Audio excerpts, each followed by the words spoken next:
Last week, a friend and I were walking down what was really a classic touristy stretch. I was playing tourist. There were shops and restaurants and many, many, many people.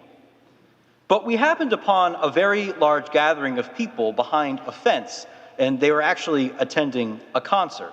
Some had paid the ticket and was inside the gate, or some others were standing outside and just watching from a distance. I thought of this when reflecting on today's gospel, because the past few weeks in Luke's gospel, we have heard great parables about what it means to be a disciple, what it means to follow Christ. And people followed him in droves, big crowds, huge crowds. I like to think it was a crowd as large as the concert that we had walked by. The crowds cheered him on as he criticized people for being self-centered. When people were focusing on the rules too much, the crowd continued to cheer him on, saying that he was great. But now, Jesus stops. He turns around and faces the crowds that have been with him. Not the rich, not the scribes or the Pharisees, but the crowds who came along. Jesus turns it right over to them. Now, what about you? Are you ready to follow me? Are you willing to carry a cross? There was great silence. Imagine how the disciples must have felt. Whoever does not carry his own cross and come after me cannot be my disciple. Sounds scary. The cross is not something to be avoided, but rather embraced. You and I are posed the same question here this afternoon. Are we willing to carry our crosses in order to be true disciples? And what does that even mean? First, I think that in examining our own lives, we must recognize why we should take up our cross. And then we can see why Jesus is insistent on this order to be disciples. It sounds terrifying, and this is the second time in Luke's gospel where Jesus speaks of taking up one's cross. The disciples and you and I gathered here must realize that the cross is not something to be avoided, but embraced. If we truly value our relationship with Jesus, then we must be willing to take up our cross. The cross is the proving ground of our discipleship. It is where we show our fidelity, our loyalty. Like the crowds, we can be fans of Jesus. The Lord had wonderful things to say, great stories, beautiful words that we can quote. But the call from Jesus is not to just listen and quote him, but to follow him. Follow him with our crosses, doing what he asks of us. We all have crosses that we carry. It's obviously not a wooden cross like that of Calvary, but it can be the cross of a family issue, a chronic illness, a troubling or troubled person at work or at school, homesickness. We can think of the many who've just gone off to college, a personality burden of our own that we have, or just juggling a full plate of responsibilities, family, work, faith, school, finances. The list goes on. Friends, every cross is unique. Our cross is like a fingerprint. No two are the same. People may have the same illness, but the pain is experienced differently, uniquely, personally.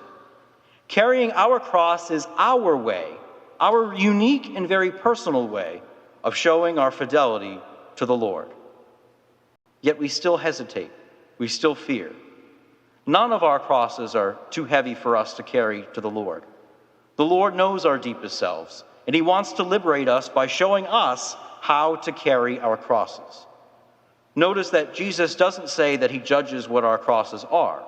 He just wants us to carry them so that we can give of our entire selves in being disciples, just as he gave his entire self for us on the cross. And we are capable of doing this, my friends. Jesus is not asking for the impossible. Look at it this way. Each of us here has probably helped carry one another's cross at some point, or someone helped us carry our cross. Just think of the time that someone, be it our spouse, our coworker, a counselor, or a close friend, listened to our struggles and helped affirm us. We felt better after. We might have felt freedom, We might have felt love and compassion. We might have even felt that our worries were gone. But what was the first step here? By admitting that we had a cross to bear. By having the courage to open up to someone about our cross, where we picked it up and brought it to them. That is the first step in discipleship, identifying our crosses and picking them up and then carrying them. The late spiritual author Henry Nouwen once wrote about our crosses, we can ignore them, reject them, refuse them, or hate them. But we can also take up these crosses and follow Jesus with them. On top of our individual crosses, I believe that this gospel calls us to bear another type of cross, and that's the cross of the times in which we live. Friends, we live in a world that is so divided, where people hate each other just because they disagree. People are divided, classified, and labeled for who they are. People can say hurtful things behind a phone screen and feel no remorse at all. We live in a world where a pandemic has forced all of us to suffer a degree of isolation, of loneliness, of perhaps too much time alone with our thoughts, and not enough time with those whom we love most. We live in a world where there is violence, where there is corruption, and where people have forgotten how to love. These are the crosses of today. This is the world in which we are called to be disciples in. And lastly, there's another kind of cross that we carry as a church, and that's handing on the faith. These crosses of sacrifice and suffering come with being known as a follower of Christ. Discipleship isn't easy. We know that our present culture doesn't promote it. It undermines the importance of being a person of faith, a true disciple. But we must avoid the attitude of, that's just the way it is, and realize that it can start with ourselves. Just as someone took up their cross to plant seeds and teach us the faith, so too are we called to do likewise for the other when we go out these doors today. So as we see, my friends, the cross is part of everybody's life, and thus the reason why it should strike up an urgency within ourselves. Our personal cross, the cross of the times in which we live, and the cross handing on the faith are all part of our lives. We can either stare at the cross, complain about it, ignore it, deny it, or follow Jesus by carrying it as faithfully as we can.